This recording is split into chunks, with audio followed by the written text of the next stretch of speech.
para a palavra de hoje. A palavra de hoje se chama Identificando os Inimigos. Quem tem inimigos aí, gente?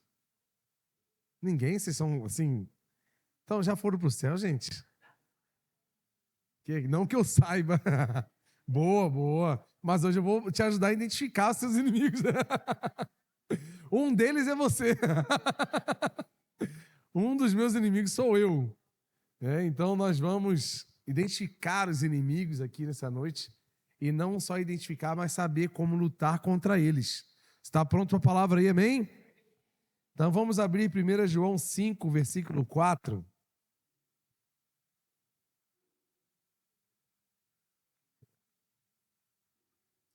Gente, eu esqueci de falar aqui.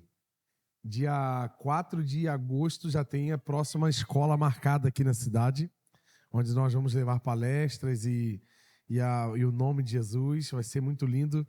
Semana passada eu fui conversar com o diretor. Foi uma conversa de 1h30, incrível. E já estamos agendados aí para levar o nome de Jesus. Vai ser demais. Então peço à igreja que ore por esse projeto de palestras nas escolas. Vamos ler 1 João 5 e 4. O que é nascido de Deus vence o mundo. E esta é a vitória que vence o mundo. A nossa fé. Falando de inimigo, a gente já fala de vitória, porque nós somos mais do que vencedores. Você acredita nisso? Pode falar aí para a pessoa do teu lado aí, você é mais que vencedor, não esquece disso. Não esquece disso, fala bem com autoridade aí. Com autoridade de vencedor, né? Então, essa história de inimigos que lutam contra nós, elas sempre vai... Se acabar uma história, vai começar outra, sempre nós vamos ter uma pendenga. Sempre a gente vai ter uma coisa acontecendo, militando contra nós. São os inimigos.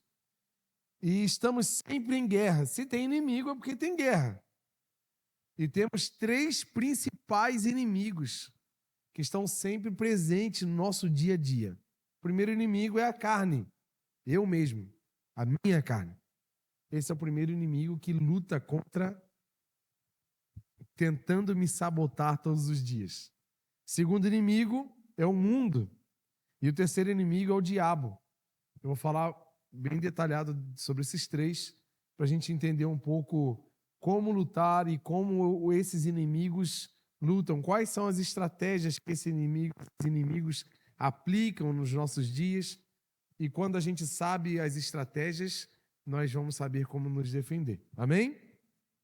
Geralmente, vou dar um exemplo no UFC, por exemplo, ou um técnico de futebol, antes de ir contra um oponente, eles estudam como aquele oponente aplica os seus golpes, como ele vai para cima do oponente, como são as defesas para você procurar os pontos fracos. Um técnico de futebol também faz a mesma coisa, ele assiste jogos e ele procura os buracos no time, onde ele consegue atacar, como funciona, se ele aplica um contra-ataque, se os jogadores são rápidos, se os jogadores são altos. Então ele vai estudar todo o oponente, o inimigo, para que ele possa entrar na batalha, né? Jamais entre numa batalha sem conhecer seu inimigo, amém? Não entra, senão tu vai perder. Então, o primeiro inimigo que eu e você temos é a carne. Vamos abrir Gálatas 5,16, para a gente saber bastante aí o que a Bíblia diz sobre esse inimigo que nós temos. Por isso digo, vivam pelo Espírito, e de modo nenhum satisfarão os desejos da carne. Pois a carne deseja o que é contrário ao Espírito, e o Espírito o que é contrário à carne. Eles estão em conflito um com o outro, de modo que vocês não fazem o que desejam. Vocês são guiados pelo Espírito, não estão debaixo da lei. Ora, as obras da carne são manifestas: imoralidade sexual, impureza e libertinagem, idolatria e feitiçaria, ódio, discórdia, ciúmes, ira, dissensões, facções, inveja, embriaguez, orgias e coisas semelhantes. Eu os advirto, como antes já os adverti, que os que praticam essas coisas não herdarão o reino de... Então, tá vendo? Você faz sentido aí essas obras da carne? Aí vocês conhecem, ó, já viu alguém praticando ou sendo influenciado por esses sentimentos da carne? Você já viu essa lista que Paulo coloca aqui nesse capítulo 5? Os desejos da carne sempre são pecaminosos, porque a carne é caída já. A carne já é tendenciosa ao pecado. É a natureza caída da carne que está sempre pendendo para as coisas que ela gosta.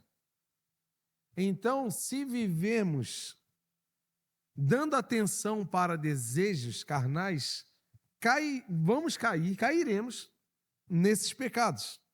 A carne é egoísta, a carne é invejosa, a carne pensa... ela coloca o ser humano no centro. Tem uma filosofia que se chama humanismo. O humanismo coloca o ser humano no centro de todas as coisas. Então, nós procuramos a felicidade para o ser humano. O ponto de partida da felicidade, da realização é o ser humano. Então, o ser humano começa a perguntar: o que eu quero para me sentir feliz? O que me faz feliz? Para onde eu vou para eu me sentir feliz? Então, esse ponto de partida da felicidade é o ponto de partida da carne. Só que aqueles que andam no Espírito conhecem planos muito mais altos, porque a Bíblia diz que os planos do Senhor são muito mais altos do que os nossos. Ele tem uma vontade boa, perfeita e agradável para nós. Então, aqueles que vivem no Espírito não perguntam para si o que é bom para mim. Eu pergunto para Deus: Deus, o que é bom para mim? O que o Senhor fez de mim? Qual é o seu propósito a partir de mim e através de mim?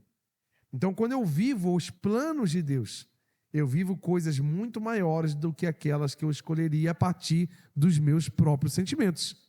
Tu acredita nisso? Você já teve as duas experiências de escolher coisas a partir dos próprios desejos e perceber que aquilo não foi tão bom, e quando você começou a decidir coisas a partir dos desejos de Deus, você percebeu que foi bem melhor? Quem já teve essa experiência aqui? Meu Deus, tem coisas, né, que a gente carrega, são consequências que nós carregamos por decidir coisas baseado nas nossas vontades. São consequências que carregamos para o resto da vida. Pode perguntar para Adão e Eva, que nós carregamos até hoje. Escolhas que eles tiveram, né? Abraão, escolha que ele teve, Davi, Salomão, meu Deus, quantos vão sofrer, quantas gerações sofrerão se nós aqui decidirmos coisas a partir da nossa carne? Que a gente só bota esses personagens famosos, né? Mas tem escolhas que, se eu e você fizer, partindo do ponto carnal, gerações sofrerão por escolhas nossas. Então, escolha Jesus em nome de Jesus, escolha Jesus. Ser bem redundante aqui. Não escolha o que te faz feliz. Acredite que, se você buscar em primeiro lugar o reino de Deus e a sua justiça, as demais coisas serão acrescentadas. Então, busque, né? A carne, ela tende à preguiça. É interessante, né? A preguiça é uma coisa que nos rodeia, né, gente? Agora, inverno, né? Parece que a preguiça sai da toca e mora na nossa casa, né? É engraçado que o Estevão tá com uma mania engraçada que é assim. A gente chega em casa à noite, aí ele tá de moletomzinho, assim, quentinho, que a gente tava na rua. Aí ele fala, eu sei que é preguiça, né? Aí ele fala assim: pai, eu posso dormir com essa roupa? Porque é a preguiça de tirar, botar o pijama, passar um friozinho e entrar. Aí eu falo: Estevão, não deixa a preguiça te vencer, cara. Vai lá e troca, bota o pijama, que eu sei que isso é preguiça. Que não realmente porque para ele, na cabeça dele, já está ali do jeito que está, já deita na cama, já dorme, só acorda no outro dia. Não, mas eu estou tentando ensinar, porque assim, ele não vai ser liberto da preguiça, mas eu estou ensinando ele a lutar contra a preguiça. Estão entendendo? E provavelmente esse espírito da preguiça também deve pegar vocês em algum horário do dia.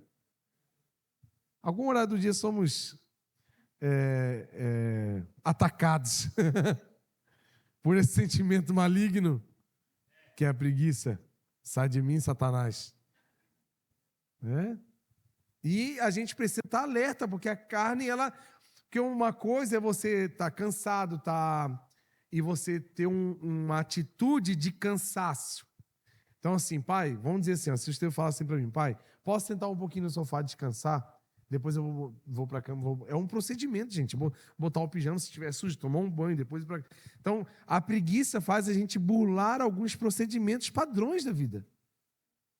E a preguiça, a inveja, a soberba. A soberba faz quando alguém te barra em algum lugar, você vai falar aquela frase que todo mundo tem um sonho de falar, né? Você sabe com quem você está falando, né? A soberba faz a gente burlar barreiras. A avareza faz a gente burlar princípios de oferta, princípios de generosidade. Esses dias um rapaz me parou no sinal pedindo alguma coisa, eu realmente não tinha nada. Aí eu vi um pacotinho de mentos assim no console do cara, a única coisa que eu podia dar, eu peguei um pacotinho, mano, é o que eu tenho, toma aí. Ele, mano, uma balinha, que legal, pegou, ficou todo feliz. Mas se a avareza bate em mim e eu dou lugar para esse sentimento, eu não vou conseguir oferecer nada do que eu tenho. A Bíblia fala que quando você dá aos pobres, você empresta a Deus. Então, são sentimentos que estão sempre em volta da gente, sempre tentando nos dominar. Mas em nome de Jesus temos uma igreja forte que luta contra a carne. A carne é isso, são desejos que estão prontos para derrubar a gente. E ela sabe os pontos fracos. Cada um aqui tem um ponto fraco na carne, em alguma área. E é interessante essa questão de ponto fraco, por quê? Aqueles que caem nos seus pontos fracos têm a mania de sempre culpar alguém. Isso é do ser humano, né? Quando Deus foi falar com Adão, e aí, Adão, o que aconteceu? Você comeu aquele negócio lá, eu te falei para não comer, rapaz. E sabe o que ele falou? Foi essa mulher que tu me deste, culpando Deus. O que ele quis dizer? Se o Senhor tivesse me dado uma mulher melhor, eu não pecaria, Nós temos sempre uma tendência de transferir a nossa culpa para alguém. Então, aqueles que caem em alguma área frágil da vida, seja na área sexual, seja na área financeira, seja numa fofoquinha básica, eu preciso, não fala para ninguém, mas eu preciso te contar um negócio, vem cá, e tu precisa contar aquele comentáriozinho que tu não precisava contar para ninguém, que você percebeu, que você viu, mas tu precisa tirar de você aquele, que delícia, minha língua está batendo aqui, eu preciso contar. A gente fica, é a carne. Isso é carne, gente. A carne, ela está sempre assim, dando aquele... E a gente, quando cai, a gente tem a mania de falar assim, ou o diabo que preparou um prato e eu caí de cabeça nesse prato, ou foi Deus que está tentando me testar para ver se eu... Gente, Deus não tenta ninguém, Deus prova. A provação de Deus é para nos aprovar e nos elevar de nível. O que acontece? Eu quero que tu pare de culpar o diabo pelos seus pecados. Começa por aí.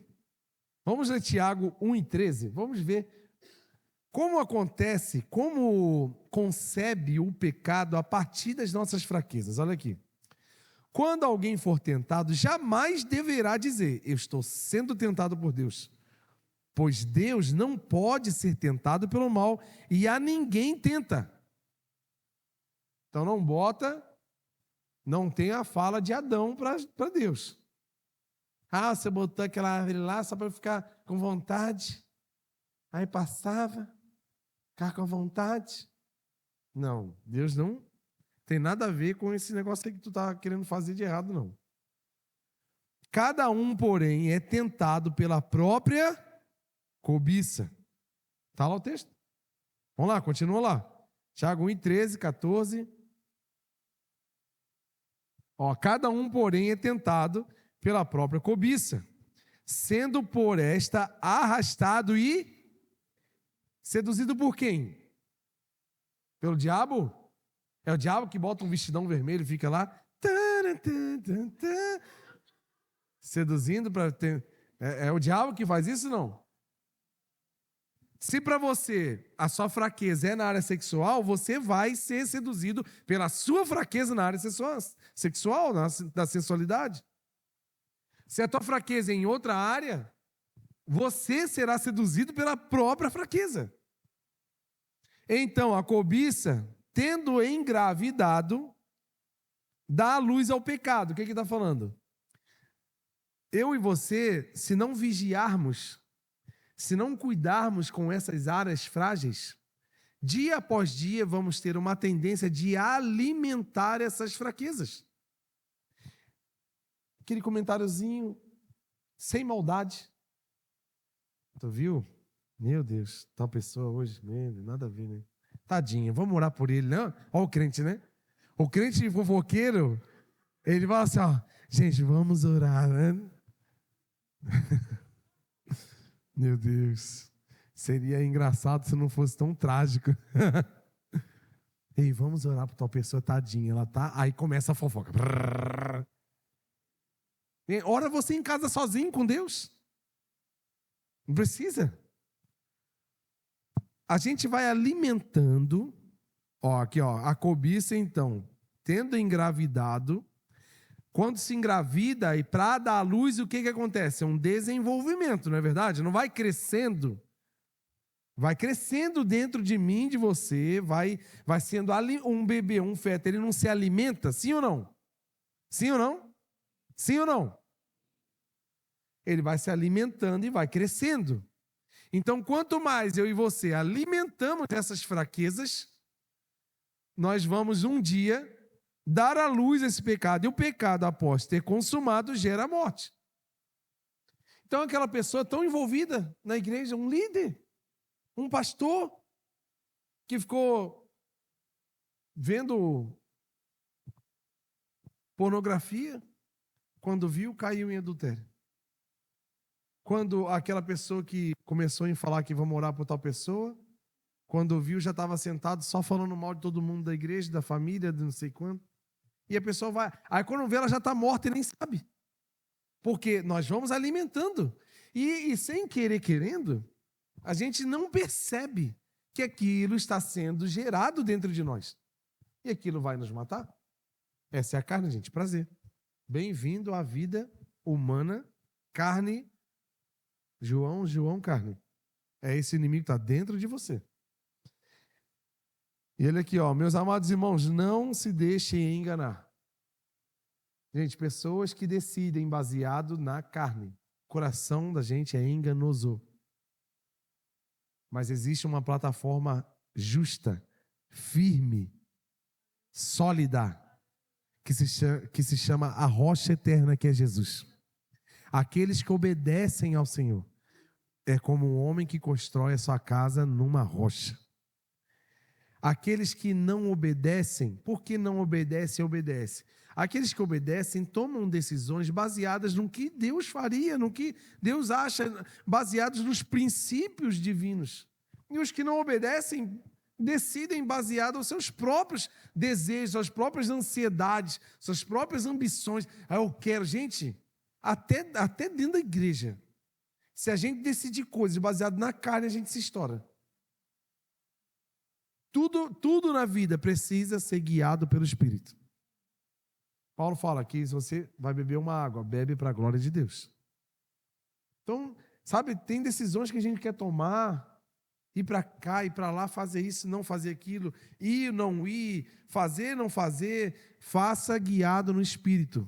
Vai ter dia que você vai estar escalado por alguma coisa, vai estar muito frio, chovendo, você vai ter dormido tarde, você vai ter passado mal, mas você precisa fazer e não vai poder ser vencido pela preguiça, pelo desânimo, pela fraqueza. Precisamos vencer a carne, gente.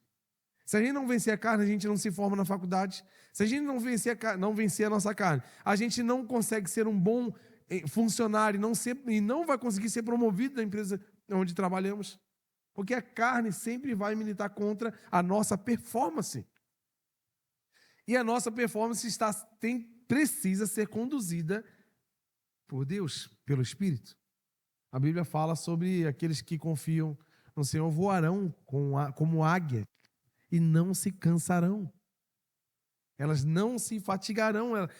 Sabe, aqueles que andam no Espírito discernem as coisas do Espírito e esses se tornam imparáveis. Você quer ser imparável em todas as áreas da sua vida? Ande no Espírito. Saia da carne, saia. Peça discernimento. Deus, como está a minha vida? Como está o meu casamento? Como estão as minhas respostas? Estão baseadas na minha justiça humana? Lembra que domingo eu falei sobre justiça humana? Estão baseados, os meus pensamentos, os meus conceitos estão sendo baseados na minha carne, no que eu gosto, no que eu acho. Eu quero viver no Espírito em nome de Jesus. Quem quer viver no Espírito aí?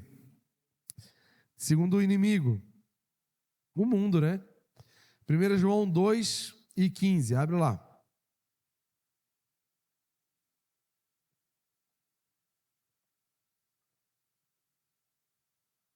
Não amem nem o que nele. Gente, lembra aquela história de Saul que foi falado para ele matar tudo, todos e derrubar tudo, e ele escolheu o que ele achou que devia escolher, deixou, levou. Gente, você está aqui falando que não para não amar o mundo e nem o que nele há, é uma ordem, né, gente? Estão entendendo aí, não? Se alguém amar o mundo, o amor do Pai não está nele. Pois tudo o que há no mundo, a cobiça da carne, a cobiça dos olhos e a ostentação dos bens, não provém do Pai, mas do mundo. O mundo, gente, é o império do diabo. A Bíblia diz que o mundo jaz do maligno. Existe um domínio sobre o mundo que está nas mãos do diabo.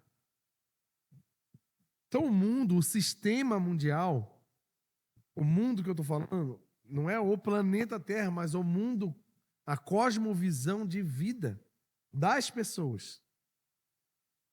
É como elas vivem, aquelas que não estão em Deus. O mundo é tudo que não se baseia em Deus. Qualquer atitude, qualquer estilo, qualquer intenção, isso é o mundo, porque o mundo é isso. Qual que é a base do mundo? A base do mundo é prazer e poder. O mundo gira em torno disso. A ganância, quem tem mais, manda mais. Quem tem mais prazer e assim por diante. Tem uma frase, né, que provavelmente vocês já escutaram, né, que o mundo diz, é uma frase que o mundo prega. Faça o que fizer, o importante é ser feliz. Quem já ouviu essa frase? Será que isso mesmo é verdade, gente? Não está muito com um cara assim de baseado na carne? Faça o que fizer.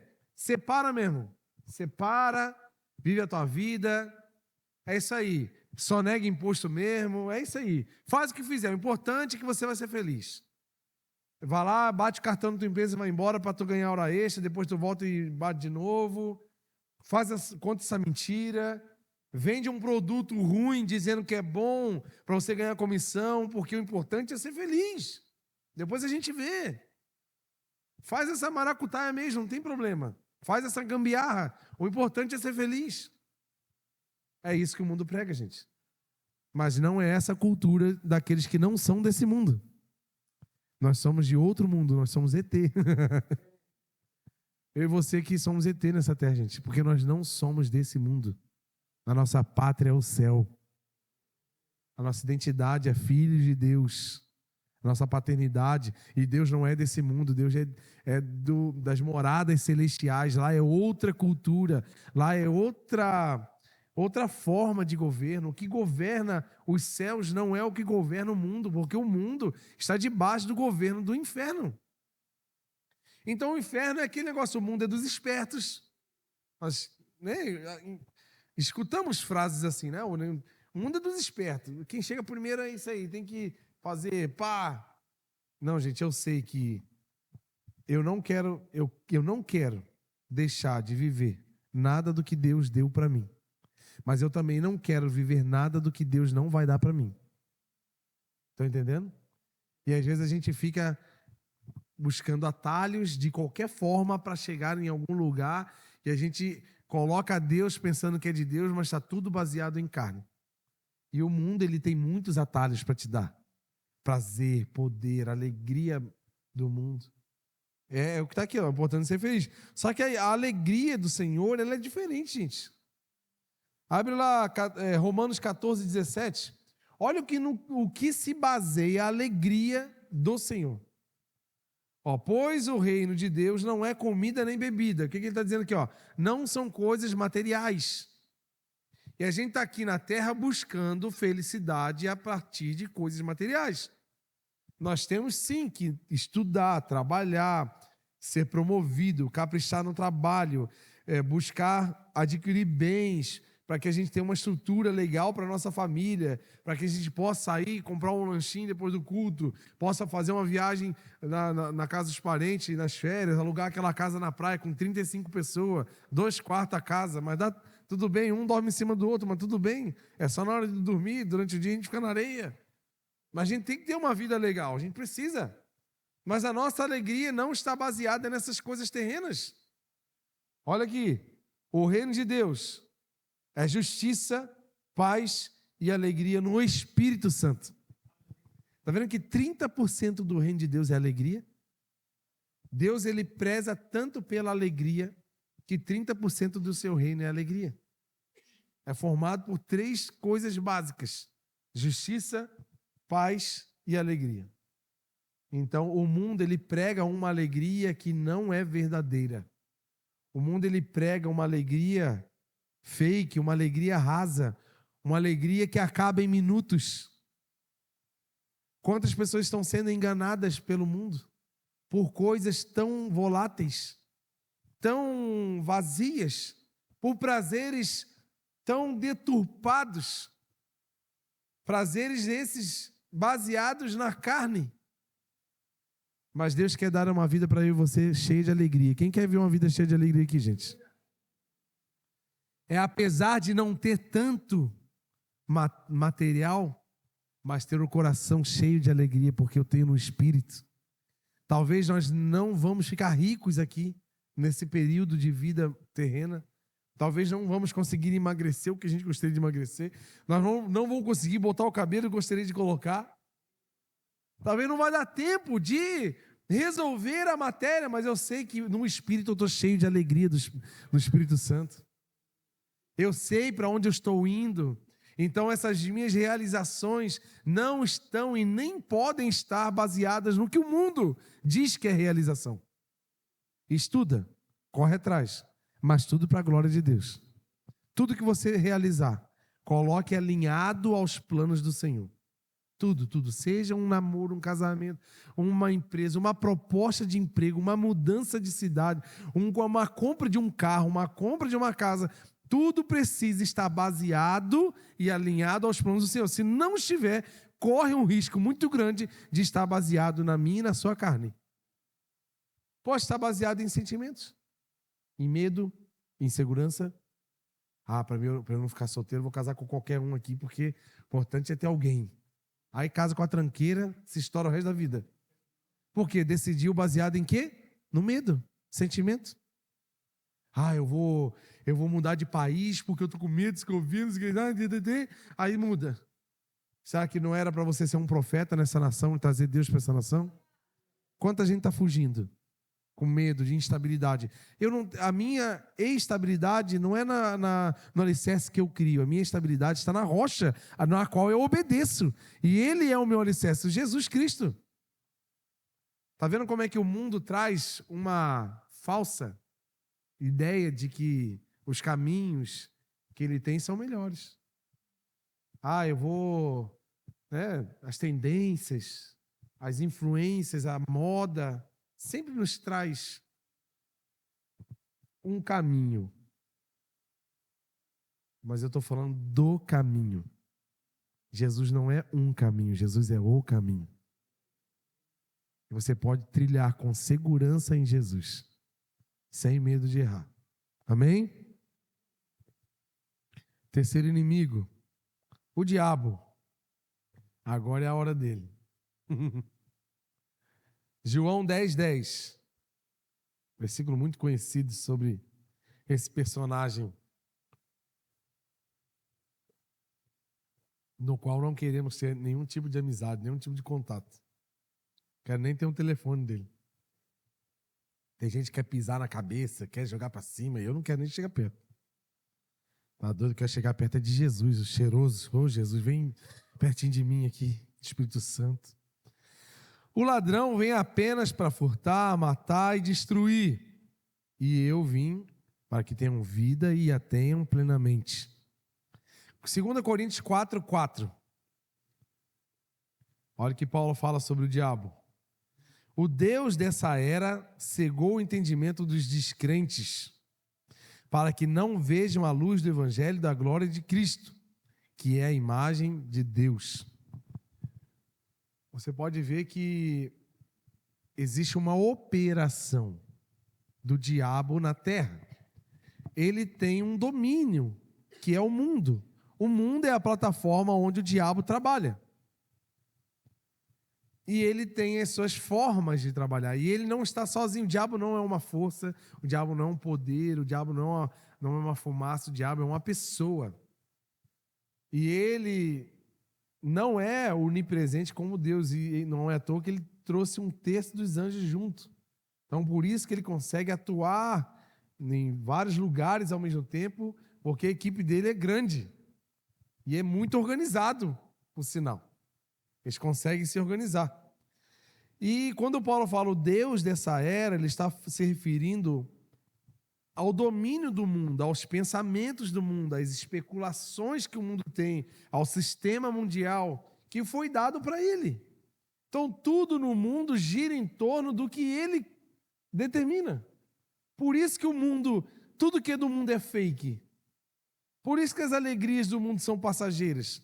Por isso que um negócio, uma mutreta que tu faz lá de uma compra de um carro, que aí tu não vai pagar isso, lá, aí tu tira o carro da loja, tu vai lá e bate no mesmo dia, porque são alegrias falsas.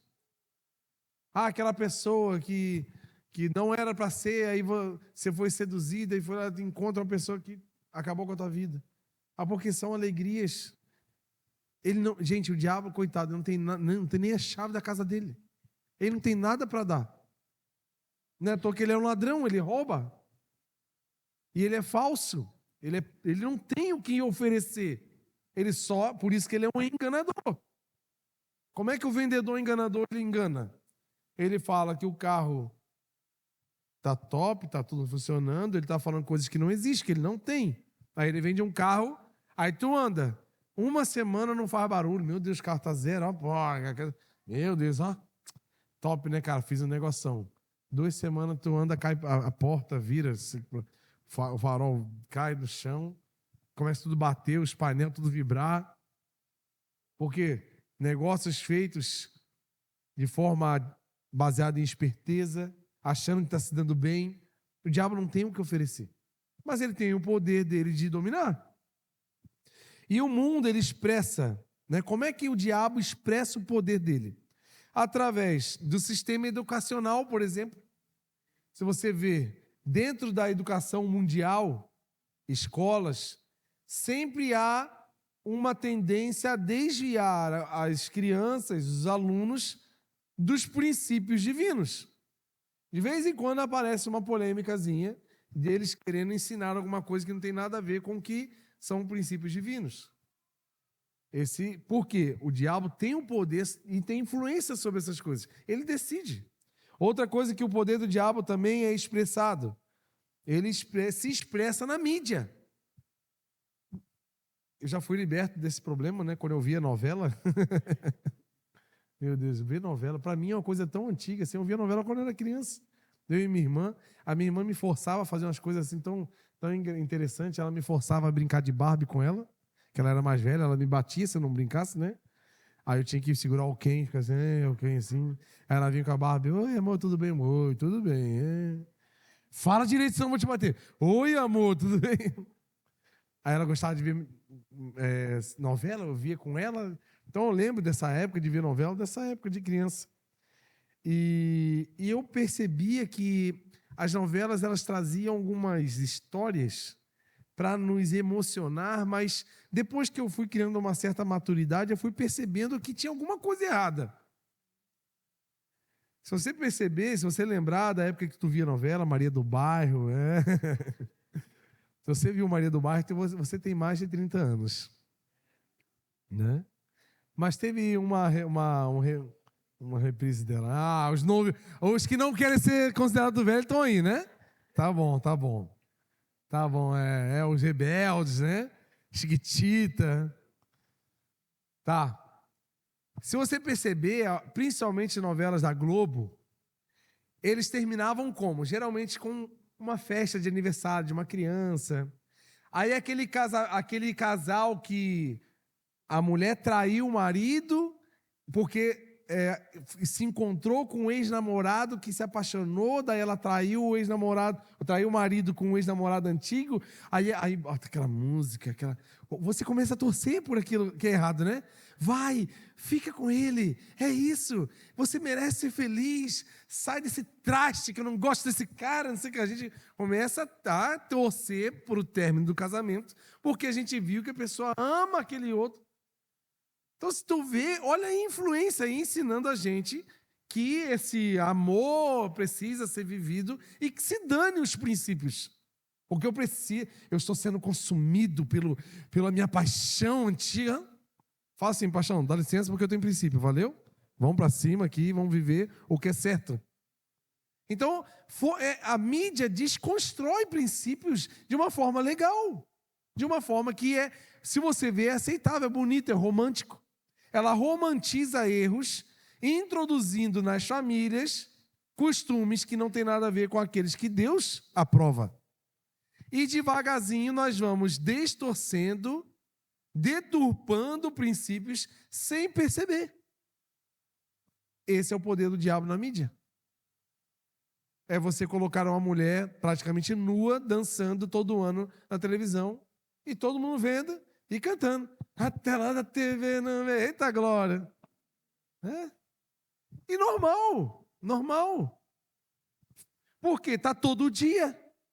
Tudo que está todo dia vai se tornando normal. E ninguém mais tem o repúdio sobre o que é errado.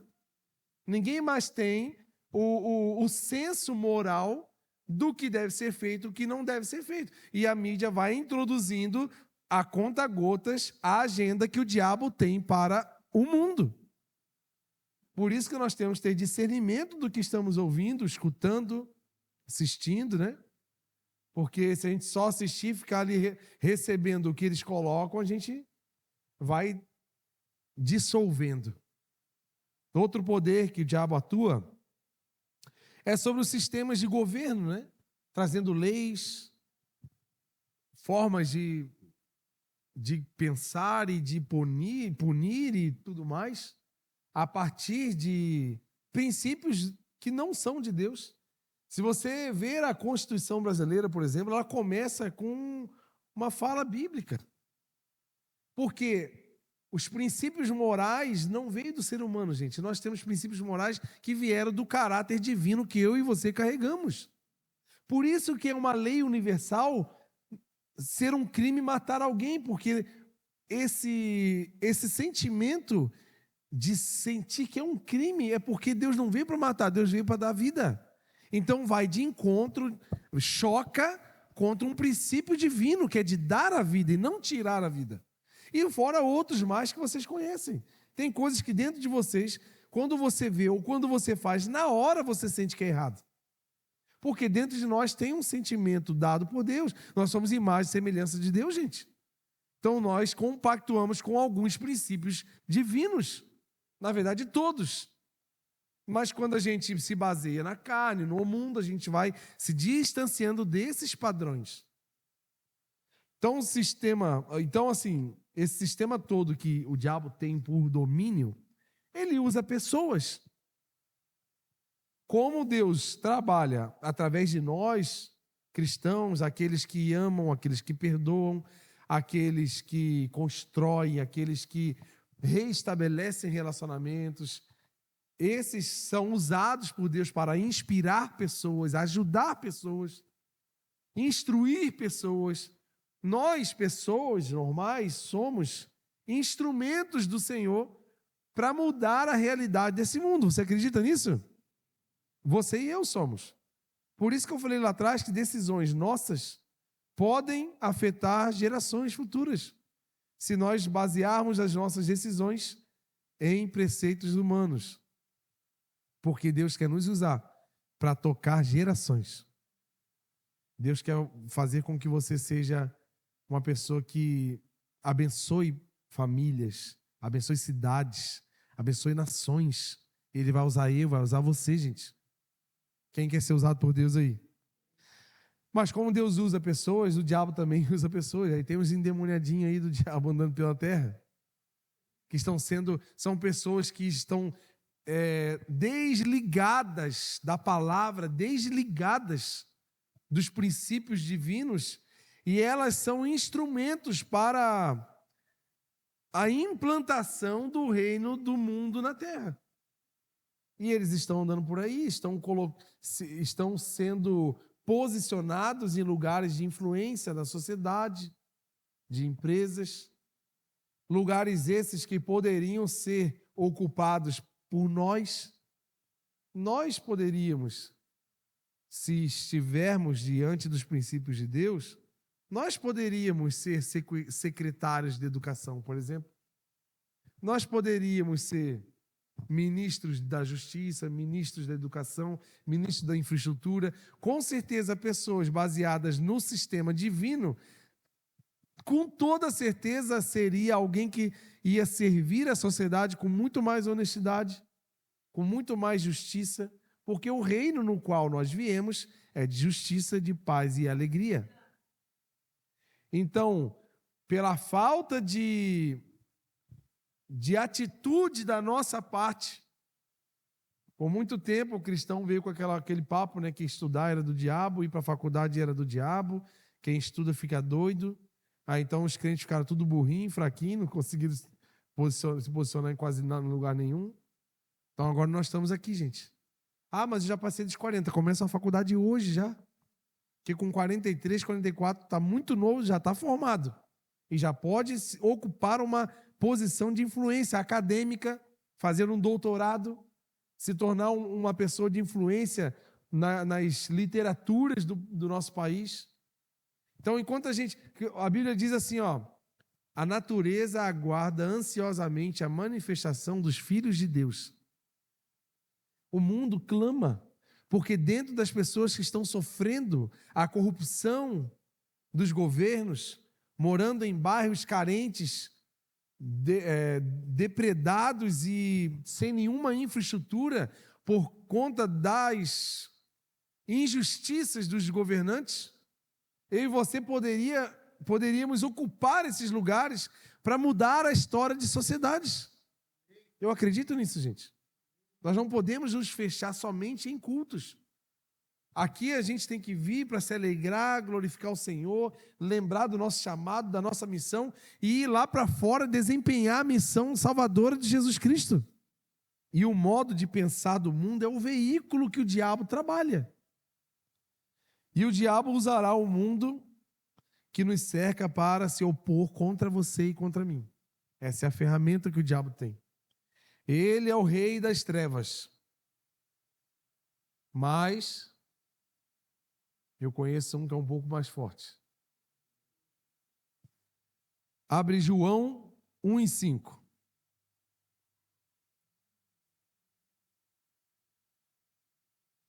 Olha o Deus que eu e você servimos. A luz brilha nas trevas, e as trevas não a derrotarão.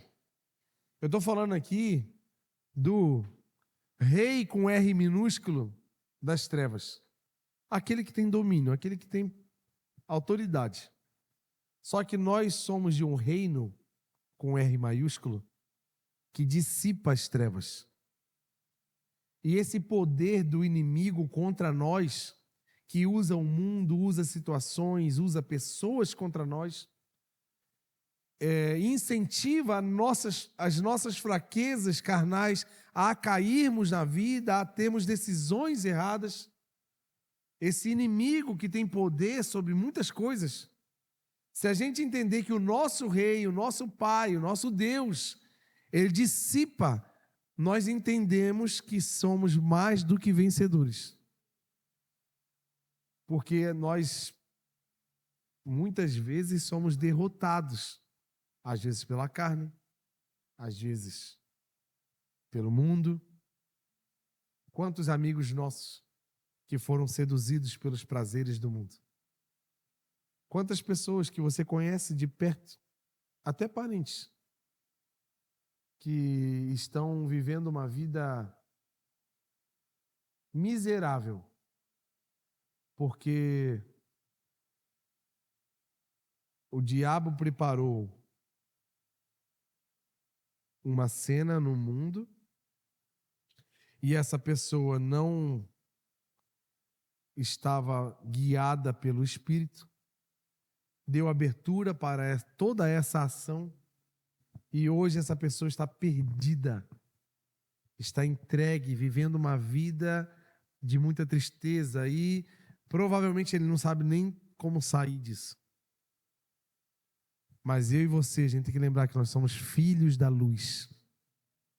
Abre Efésios 5:8.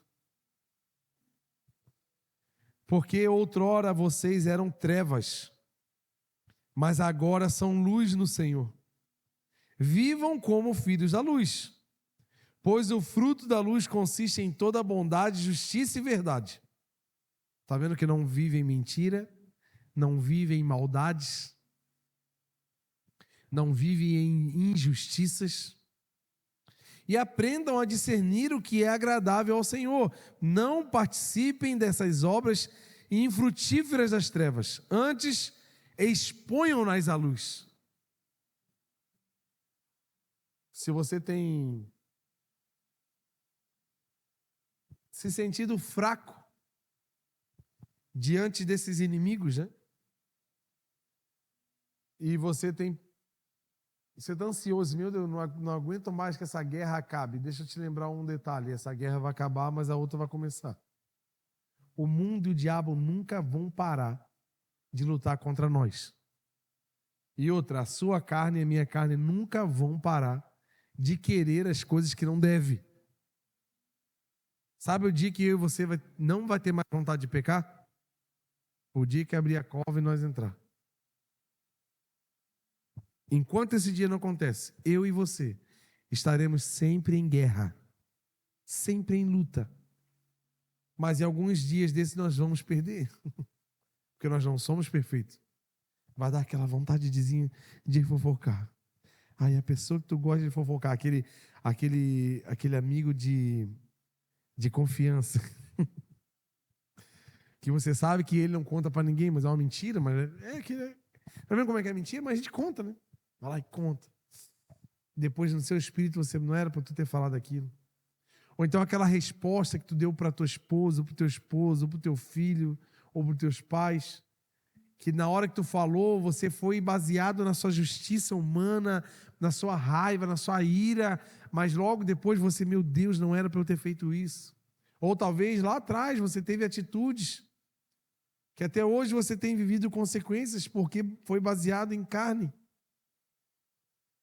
E você se sente um derrotado, né? Meu Deus, a carne me venceu, a carne me vence todos os dias. Quando não é a carne, é o mundo, porque não é fácil viver nesse mundo. Quando é o mundo, é o diabo que fica me rodeando. Mas é porque nós precisamos entender a nossa identidade.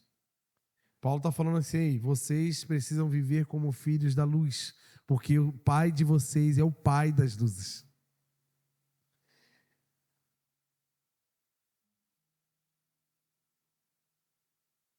Quando eu li lá o primeiro versículo, que fala assim, né? O que é nascido de Deus vence o mundo.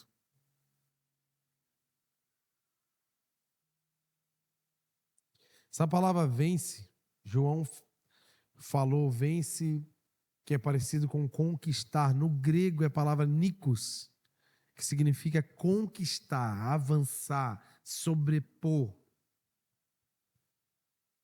Quando eu e você morremos para esse mundo, morremos para essa carne, e entendemos o sacrifício de Jesus e entendemos essa regeneração, o lavar regenerador do Espírito Santo em nossas vidas.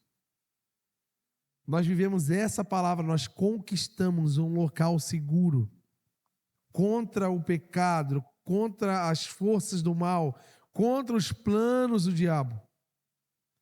E Deus está te chamando hoje para conquistar esse espaço. Mas como que eu vou conquistar se eu sou fraco, né? Eu sou fraco, você deve ser também. E eu sou em uma área, você em outra. Se a palavra conquistar,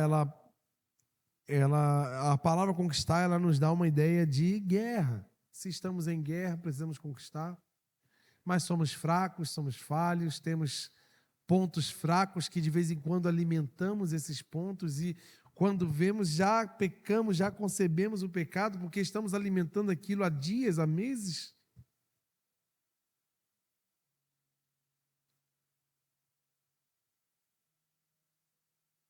O que vai te fazer vitorioso não é você ter a certeza que você vai ganhar essa guerra. Porque o que João fala lá no versículo? E esta é a vitória que vence o mundo, a nossa fé. É a sua fé em Cristo, aquele que morreu na cruz para perdoar os seus pecados. Essa fé me torna e te torna mais do que vencedor. Mais. Por que mais? Porque não foi você e eu que batalhamos. Porque não foi eu e você que tivemos o mérito. Continuamos, infelizmente, a pecar. Mas a cada luta que eu compareço, eu já entro vitorioso. É tipo o Brasil quando entra em Copa. Ele pode até perder, mas ele entra como o único pentacampeão. Não é assim? Provavelmente hoje à noite, amanhã, semana que vem, tu vai ter uma luta. Ou na tua carne, ou no mundo, ou o diabo vai vir te afrontar. E você pode tranquilamente entrar nessa batalha, porque você já vai entrar vitorioso. Porque não foi você que venceu. Foi o sangue daquele que morreu por nós. Então, quando descansamos nessa condição de perdedor e vencedor, é difícil. Por isso que é difícil tu entender isso tudo, né? A vida é muito em mérito, né? A gente tem os méritos, a gente trabalha, conquista, a gente compra um carro financiado, acabo de pagar, é meu. A gente compra uma casa, é minha. Mas a salvação, como assim? Não é eu que faço? Não é porque eu estou vindo todo culto? Não é porque agora eu estou comportado? Não é porque agora eu parei de fazer, não. É porque Jesus me amou primeiro. Ele me amou ainda sendo pecador. Essa é a vitória. E para que eu entenda isso e viva esse estado agora de vencedor, eu preciso acreditar. Por isso que é difícil. Uma das formas, um dos porquês que é difícil, é porque é difícil acreditar que alguém me amou desse jeito tão ruim que eu sou. Olha para você. Essa carinha de crente não engana Jesus. Essa carinha de santo que a gente faz não engana, porque ele conhece o nosso ser. Só que ele te amou lá no bar, lá quando tu estava na balada, ele te amou lá quando você estava fazendo aquilo de errado. Ele amou eu e você, o Cordeiro já foi entregue antes da fundação do mundo, ele já amava eu e você. Você pode aplaudir esse amor tão lindo? Aplauda com a maior força que você puder. E Jesus falou assim, no mundo você vai ter aflições, porque tudo isso incomoda a gente. Te incomoda, sim ou não? Por isso que eu quero que você fique alegre hoje. Porque apesar desses incômodos, Jesus falou que nós vamos ter incômodos, mas ele venceu o mundo. E é a mesma palavra, o vencer é o Nikos, eu conquistei esse espaço. Eu venci por você. Então a gente pode entrar com ousadia na presença do Senhor, sem carregar malas e bagagens de pecado, porque Ele já pagou por nós. A gente tem que parar de se culpar e de se pesar e de julgar os outros e de criar essas coisas. Gente, nós precisamos celebrar mais. A gente precisa adorar mais o Senhor pelo que Ele fez. A gente precisa lembrar mais do sacrifício e agradecer a Ele o que Ele fez por nós.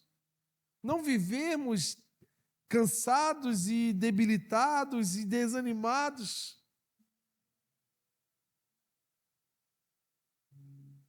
Abre Coríntios 4:8. Apesar das suas fraquezas, apesar das lutas que têm te afrontado e te enfraquecido. Olha o que Paulo diz aqui, ó, de todos os lados somos pressionados. Pela nossa carne, pelo diabo, pelo mundo. Mas não somos desanimados. Ficamos perplexos. Mas eu não fico desesperado. Somos perseguidos.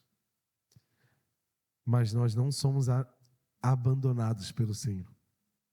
Você pode estar sofrendo uma perseguição, mas você não está sozinho. Estamos abatidos. Quem sabe consequências de erros que você teve na vida tem deixado você abatido, triste, desanimado. Mas está aqui, ó. Posso estar abatido, mas não estou destruído. Eu ainda tenho uma chance de ser feliz, de me levantar, de viver coisas novas. Ainda não acabou. Vamos lá. Trazemos sempre em nosso corpo o morrer de Jesus, para que a vida de Jesus também seja revelada em nosso corpo. Por isso que nós precisamos morrer para o pecado. Por isso que nós precisamos morrer para o mundo, porque a mesma morte que Jesus teve física, se nós morremos na carne, nós vamos desfrutar da vida que Jesus teve após a morte da cruz. E essa vida é uma nova vida. É uma vida na qual não carrega mais condenação, uma vida na qual não é mais pesada pelos pecados, mas agora leve pela graça. A gente tem que parar de dar atenção para os nossos erros e começar a dar atenção para a graça que Deus tem para nós. A gente tem que parar de dar atenção para o pecado e começar a soltar fogos, porque foi pela graça que nós fomos salvos e não pelos nossos atos de justiça. Porque os nossos atos de justiça só nos afastou de Deus, mas Deus nos amou com amor eterno e com a sua misericórdia nos atraiu para perto dele. Então a gente tem que parar de ver uma vida de velório, que realmente o salário do pecado é morte. E realmente nós pecamos e estamos errados e mortos. Mas temos um que nos deu a vida. E eu prefiro celebrar pela vida que Ele me deu do que comprar rosa para o meu caixão do pecador. E ficar fazendo um velório. Eu prefiro fazer uma festa. Vamos fazer uma festa, gente? Quem recebeu essa vida aí? Era para tu estar pulando aí. Era para tu estar já no celular no Mercado Livre comprando uma bateria de fogos para soltar amanhã. Está vendo como é que nós temos motivos para celebrar e se alegrar e levar essa notícia para a humanidade? E às vezes a gente fica ocupado em falando de morte e de coisa ruim e de não, isso e aquilo. Não, Deus nos chamou para levar essa notícia da salvação da humanidade.